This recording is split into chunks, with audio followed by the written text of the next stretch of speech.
This is The Runaways by The Runaways. Let's talk records. By 1975, Kim Fowley was a colorful staple in the Los Angeles music scene for having produced, written, performed, or somehow behind many novelty hits or other assorted called French hit singles. Around this time, he had the idea to put together a hard rock band with young girls playing their own instruments after he noticed that there was a lack of rock bands with girls. Joan Jett was the first to audition, playing to the Desolation Boulevard album by glam band Sweet with a ukulele. Sometime later, Fowley spotted Sandy West in the parking lot of the Rainbow Bar and Grill and recruited her for drums. Guitarist Lita Ford and bass player Mickey Steele joined after replying to an advertisement that Fowley had gotten announced on the radio looking for young girls to be in the band. After this, Fowley and Jett approached a 16-year-old Sherry Curry at the Sugar Shack, which was a club for teenagers. Curry auditioned with the band shortly after. When they didn't know how to play the song that Curry wanted to sing,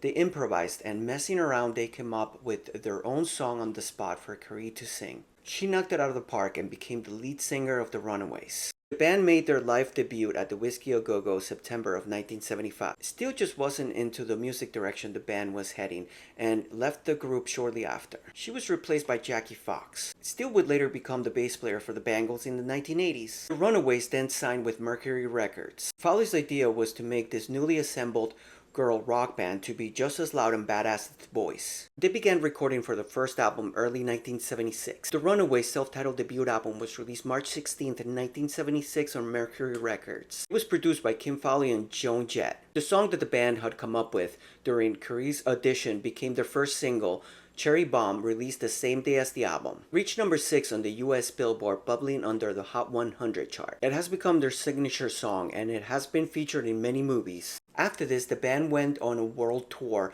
in support of their second album, Queens of Noise, released early 1977. When they toured in Japan, they did not anticipate the mob of fans that greeted them. They had become very popular there and made many TV appearances. They would go on to release Live in Japan that same year, only released in Japan and some other European countries and Australia. During the tour, Jackie Fox left the band. She would be replaced by bass player Vicky Blue.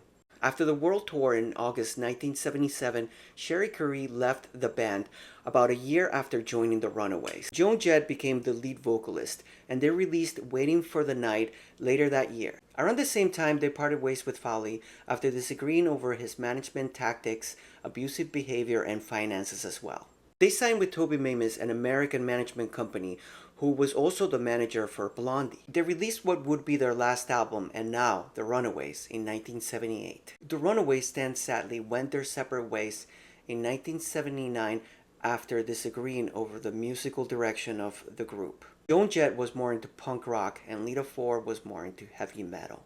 The Runaways never achieved big success in the US, at least not the success that they deserved. Two former members, however, would go on to become iconic rock goddesses, brought together by a cult figure of the LA scene whose shady character would come into question later on. The mark and influence that the Runaways had is absolutely indelible and insurmountable, especially for young girls inspired to start their own rock bands and rock just as loud and hard as any of the boys.